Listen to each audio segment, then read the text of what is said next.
it's very hard for me to figure out where to start because I am actually a palliative care chaplain in a hospital.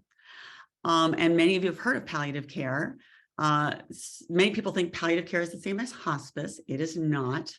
Palliative care is specialized care for people that are dealing with significant illness, and it's really looking at their quality of life. I think what Lori does basically is palliative care. It's about looking at your quality of life, looking at how to raise up function as much as possible. But I don't want to start there.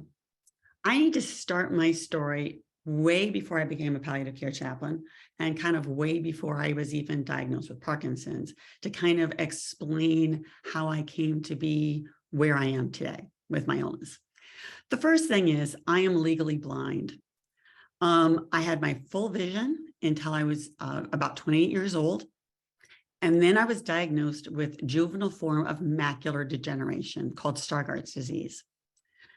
Macular degeneration is the leading cause of blindness in the elderly, but my form is a juvenile form, so it starts when people are younger. And I would say within about 2 or 3 years, I was legally blind.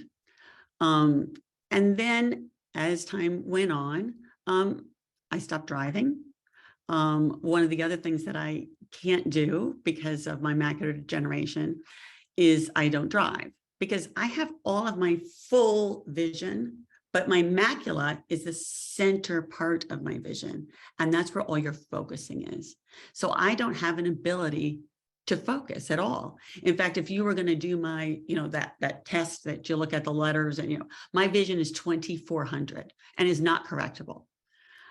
So I can't read, I can't recognize faces.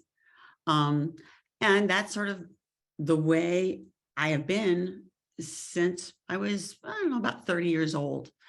But as time went on, I lost things in different ways. I had to figure out how to do things differently. I had 3 children. I ended up going to seminary, going to school, and each time I did something or moved to a new place in my life, I had to figure it out, which was challenging, which was difficult, which other people did not necessarily recognize, because what I often say is that I pass as able-bodied. When you meet me, you have no idea that I have any problems with my vision, which makes you comfortable with me, but it also makes it harder on me in some ways because I have to ask, I have to disclose. And if each person you walk up to, you're like, I'm sorry that I never say hi to you. I'm not rude, but I just can't recognize you. You can't do that all day long. So, but I learned to negotiate it.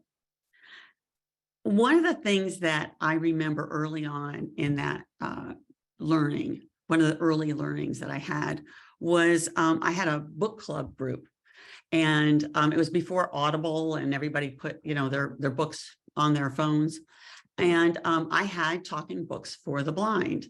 The National Library of Congress, and it was this big giant yellow tape recorder. It was not cool at all, but my book club would read the books that were a little bit older, so they were recorded, so they didn't have to do the newest, latest book.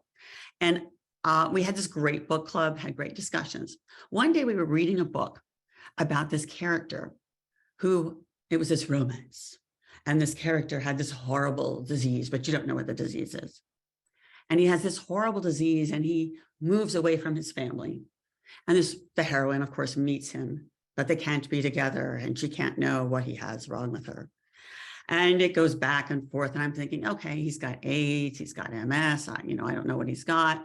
And all of a sudden, we get to the point of the book where he reveals he has Stargardt's disease, which is what I have. I was furious. I was so angry. How dare somebody think that they have to move away from their family, that they're not a worthwhile person because of the issues that I have. And then all of a sudden it hit me like a ton of bricks.